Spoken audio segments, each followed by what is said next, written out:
उसके बिना मैं अपने सामान्य संतुलन के साथ फिर से मोर्चा नहीं संभाल पाती। वे मुझे कम बात करने, अपने काम से काम रखने और ज़्यादा विनम्र बने रहने के लिए कहते रहते हैं, लेकिन शायद मुझे नाकाम ही होना है।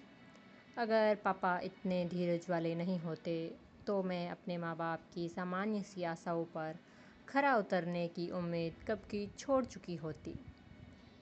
अगर मैं नापसंद आने वाली सब्ज़ी कम लूँ और उसके बजाय आलू खाऊं तो फॉन्डोन परिवार, खासकर मिसेस फॉन्डोन, यह कहते नहीं चूकती है कि मैं कितनी बिगड़ी हुई हूँ। वे कहती हैं, अरे एन, और लो सब्जियाँ। नहीं शुक्रिया मैडम, मेरा जवाब होता है, आलू काफ़ी है। सब्जियाँ तो हमारे लिए अच्छी है, तुम्हारी माँ भी कहती है, थोड़ी और लो। वे तब तक अड़ी रहती है कि जब तक पापा बीच में पड़कर मेरी पसंद नापसंद के अधिकार की बात न कर ले। फिर मिसेस फॉन्डोन आग बबूला हो जाती है। तुम्हें हमारे घर में होना चाहिए था, जहाँ बच्चों की वैसे ही परवरिश होती है जैसे होनी चाहिए। मुझे इसे सही पालन पोषण नहीं कहती। मैं इसे सही पालन पोषण नहीं कहती। एन बहुत बिगड़ी हुई है। मैं कभी ऐसा नहीं होने देती। अगर यह मेरी बेटी होती। उनकी बात हमेशा ऐसे ही शुरू होती और ऐसे ही खत्म। अगर एन मेरी बेटी होती तो शुक्र है कि मैं उनकी बेटी नहीं हूँ। बच्चों के पालन पोषण की बात पर जाए तो कल मिसेस फॉन्डोन का छोटा सा भाषण पूरा होने पर खामोशी छा गई थी। पापा ने जवाब दिया, मेरे ख्याल से एन की परवरिश बहुत अच्छी हुई है। कम से कम उसने आपके लगातार चलते भाषणों पर चुप रहना सीख लिया है। जहाँ तक सब्जियों का सवाल है तो देखिए कि कौन उसे यह उपदेश दे रहा है। मिसेस फॉन्डोन को मुँह की खानी पड़ी। यहाँ पापा का इशारा खुद मैडम की तरफ था, क्योंकि वे शाम का कोई भी फली या किसी तरह की गोभी बर्दाश्त नहीं होती उनसे, क्योंकि उससे उन्हें गैस होती है। मैं भी यही कह सकती हूँ। कितनी बेवकूफ़ी की बात है। हैं, खैर, उम्मीद करते हैं कि वे मुझसे बात करना बंद कर दे।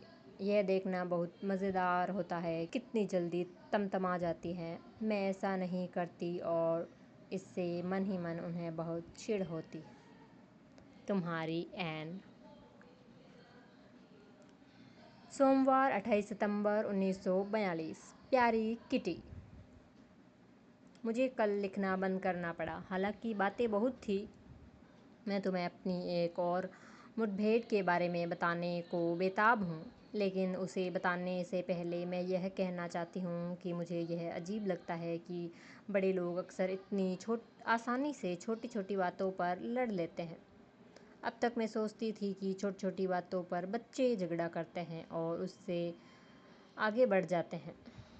कभी कभार असली लड़ाई की कोई वजह ज़रूरी होती है, लेकिन यहाँ जिस तरह की बातें कही जाती है वे बस कहा सुनी होती है। मुझे भी अब इस बात का आदी हो जाना चाहिए कि इस तरह की तकरार अब रोज़मर्रा की बात है, लेकिन मैं नहीं हूँ और तब तक नहीं हो सकती जब तक कि मैं लगभग हर बातचीत का विषय हूँ।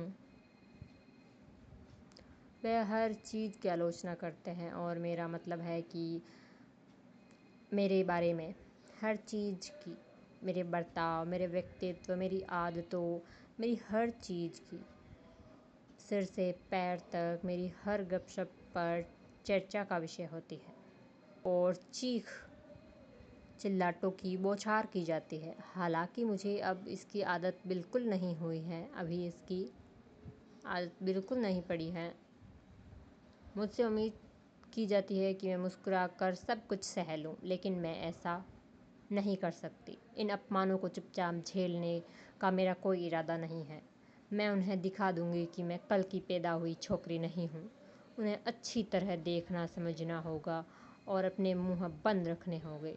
जब मैं उन्हें बताऊंगी कि उन्हें मैं शिष्टाचार के बजाय अपनी आदतों पर ध्यान देना चाहिए, वे आखिर वैसा बर्ताव कैसे कर सकते हैं? वह बहुत बर्बर है। ऐसी अशिष्टता और मूर्खता मिसेस फॉन्डॉन पर मेहर पार है। मैं हैरान रह जाती हूँ।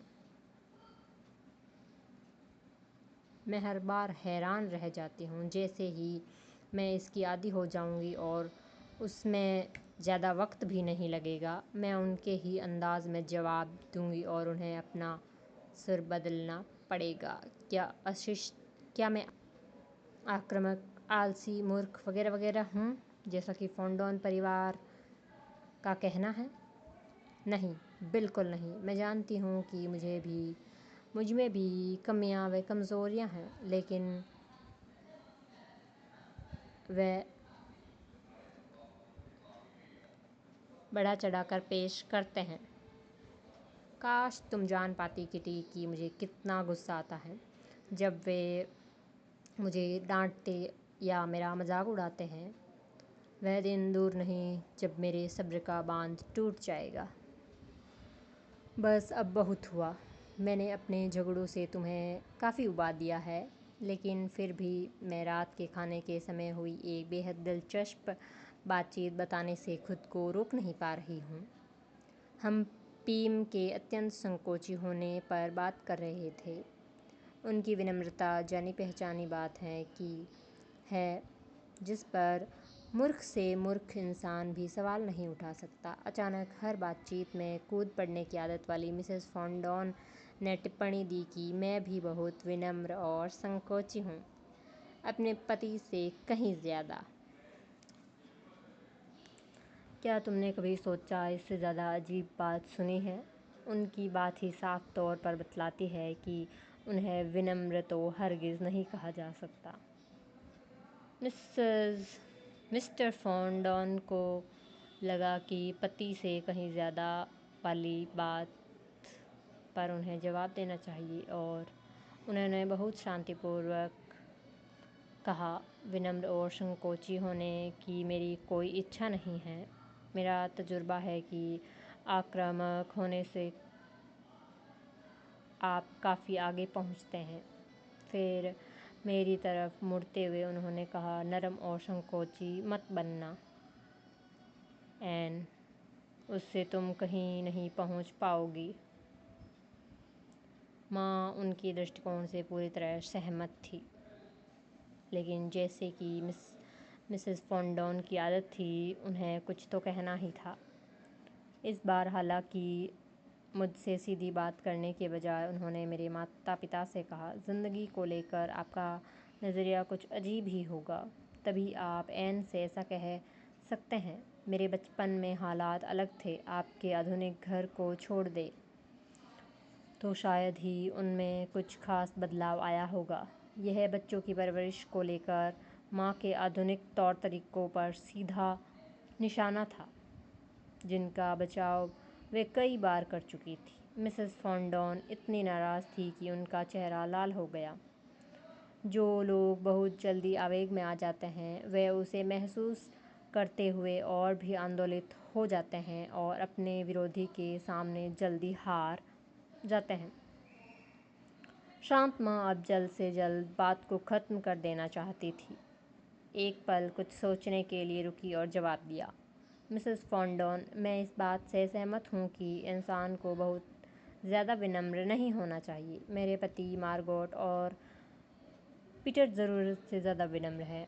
आपके पति एन और मैं हालांकि उनके बिल्कुल उलट नहीं हैं, फिर भी हम किसी को खुद को परेशान नहीं करने देते। मिसेस फॉन्डॉन, ओह लेकिन मिसेस फ्रैंक, मैं आपका मतलब नहीं समझ पा रही हूँ। मैं तो अति विनम्र और संकोची हूँ। आप कैसे कह सकते हैं कि मैं आक्रामक हूँ? माँ, मैंने ऐसा तो नहीं कहा, लेकिन आपको कोई संकोची भी नहीं कह सकता। मिसेस फॉन्डॉन, मैं जानना चाहती हूँ कि मैं कैसे आक्रामक हूँ। अगर मैं अपना ध्यान न रखूँ तो कोई और नहीं रखेगा। जल्दी ही मैं भूखी मर जाऊंगी, लेकिन इसका मतलब यह नहीं है कि मैं आपके पति जितनी विनम्र और संकोची नहीं हूँ। माँ के इस अजीबोगरीब तर्क पर हंसने के सिवा और कोई चारा नहीं था, जिससे मिसेस फॉन्डॉन चिढ़कर वह बहुत ही बहस करने वाली नहीं है। वह जर्मन और डच को मिलाकर तब तक बोलती रही जब तक कि वे अपने शब्दों में खुद ही इतना उलझ गई कि कुर्सी से उठने लगी और वे अपने कमरे से निकलना चाहती थी कि तभी उनकी नज़र मुझ पर पड़ गई। तुम्हें उन्हें देखना चाहिए था। जिस पल उन्होंने मेरी तरफ देखा, मैं करुणा व विडंबना में अपना सर हिला रही थी। मैं वैसा जानबूझकर नहीं कर रही थी, लेकिन मैं उनकी बात को इतने ध्यान से सुन रही थी कि मेरी प्रतिक्रिया पूरी तरह से अनायास थी। मिसेस फॉन्डॉन्डी और मुझे कड़ी फटकार लगाई। वह इतनी कठोरता से घटिया व भद्दी बातें कर रही थी कि जैसे कि मोटी लाल चेहरे वाली कोई मछली बेचने वाली कोई महिला ही कर सकती है। उन्हें देखना बहुत मज़ेदार था। अगर मैं तस्वीर बना सकती तो उनकी उस समय की तस्वीर बनाती। वह मुझे बहुत हास्यास्पद लगी। वह अस्त व्यस्त थी। मैंने एक चीज़ सीखी, आप इंसान को झगड़े के बाद ही सही मायने में जान पाते हैं, तभी आप उनके असली चरित्र को जान पाते हैं। तुम्हारी एन।